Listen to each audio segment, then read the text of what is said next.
My expectation going into the trip was actually not as good as what I thought it should have been. You know, it wasn't standing out in my heart as much as it probably should have. But when I got down to Costa Rica, it really connected with me when I saw the children's face and to see how happy they were that we were there. They showed a real appreciation for us being there, and that really touched me. Our first 3 days in La Carpio were actually spent in our community center. We had a medical clinic going on upstairs, as well as we had a basketball camp and arts and crafts time with the kids, as well as serving them lunch. And all this was going on at the same time. It was pretty radical. In La Carpio, I actually just passed out candy or passed out stickers, but to see the people who had never been there before really want to do the crafts with them was really special to see, especially since glue doesn't really work in La Carpio.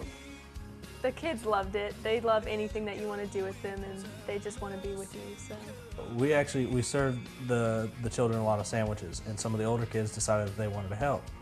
So there was probably 8 of us in a small room putting together roughly 200 sandwiches in one day. for my previous trips to Costa Rica, I had expected the same thing, the kids to be very grateful and very helpful with everything. But in none of my other trips there did the kids ever want to help as much as they did this time. The older kids wanted to do everything for us. They wanted to help out in every way that they could. The reason for the kids being more helpful is the church's presence there with Antonio and with Steve and their mission work there, and how they really get the kids to get involved with the community.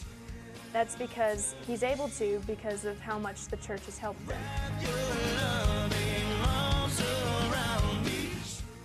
In Coronado, our church has a children's home that we sponsor, and the kids there were just as happy to see us. But what really surprised us all when we first got there is that they had memorized so much scripture, and they just belted it out for us, and they like 12 in a row.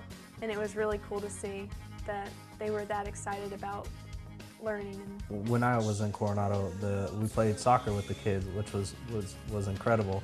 I'm not the best soccer player by any means, but these kids, they were probably 7 or 8 years old, and they made me look like I've never played soccer a day in my life. They were incredible to be around, so much fun to just sit and talk with and to play with. They're incredible kids. Coronado has changed since I've been there in 2004 and 2005. Now there are 2 houses. They're looking to build another one. There's 18 kids, and they have playing areas, and so it's grown immensely. Knowing their backgrounds and what they've been through, it's great to see how much they've all connected with each other.